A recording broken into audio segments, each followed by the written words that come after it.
बाज की तरह अकेला चलना सीखो। बाज अकेला उड़ता है और बाकी पक्षियों के मुकाबले सबसे ऊंचाई पर उड़ता है।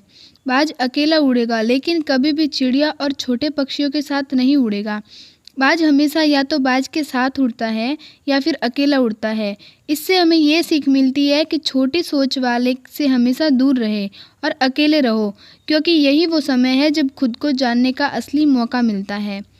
नंबर 2, बाज की तरह अपना लक्ष्य पर ध्यान दो।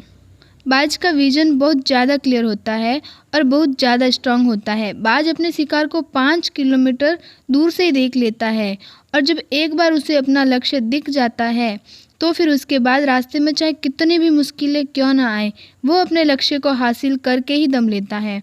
इससे भी एक बहुत बड़ी सीख मिलती है कि अपना विजन क्लियर रखो और उसे हासिल करने में फिर चाहे कितनी भी मुश्किलें क्यों ना आए, पीछे मत हटो उस बाज की तरह।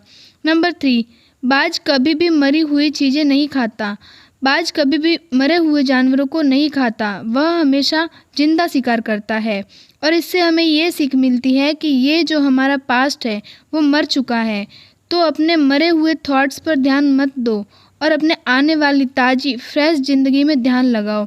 अपने पास्ट की पुरानी यादें जो तुम्हें तंग करती हैं उन्हें वहीं रहने दो जहाँ उसकी जगह है और तुम्हारे पास्ट की जगह है।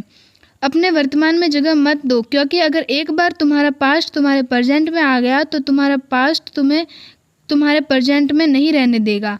पास्ट में तुम्हारे साथ कितना भी बुरा क्यों ना हुआ हो, वो सब यादें और थॉट्स मर चुके हैं। और उस बाज की तरह बनो जो कभी भी मरी हुई चीज़ों को नहीं खाता। नंबर 4, मुश्किल समय में डरो नहीं। जब आंधी तूफान आती है तो बाज बहुत ज़्यादा एक्साइटेड हो जाता है। जब बारिश होती है तो सारे पक्षी छिपकर बैठ जाते हैं, लेकिन बाज को बहुत मज़ा आता है। जब तेज़ हवाएं चलती है तो बाज उन हवाओं के सहारे और तेज़ी से ऊपर उड़ता है और ऊपर उड़ते उड़ते इतना ऊपर उड़ जाता है कि बादलों से भी ऊपर पहुंच जाता है। और इससे भी एक बहुत बड़ी सीख मिलती है कि मुसीबत में भी मज़ा ढूंढो। और नेपोलियन हिल ने एक बार कहा था कि हर बड़ी चुनौती अपने साथ में एक बहुत बड़ा अवसर लेकर आती है। तो उस बाज की तरह तुम भी अपने अवसर को पहचानो, और जिस दिन अवसरों को पहचान लिया फिर सारी मुश्किलों तुम्हारे नीचे होंगी और तुम उन मुश्किलों के ऊपर होंगे। कंफर्ट जोन से बाहर निकले। नंबर 5, बाज अपने घोंसले से सॉफ्ट घास को हमेशा निकाल देता है ताकि बाज का जो बच्चा होता है वो उसमें कंफर्टेबल ना हो सकते, क्योंकि अगर वो घोंसले में कंफर्टेबल हो गया तो वह वही रहना पसंद करेगा। लेकिन बाज ऐसा कभी नहीं होने देता।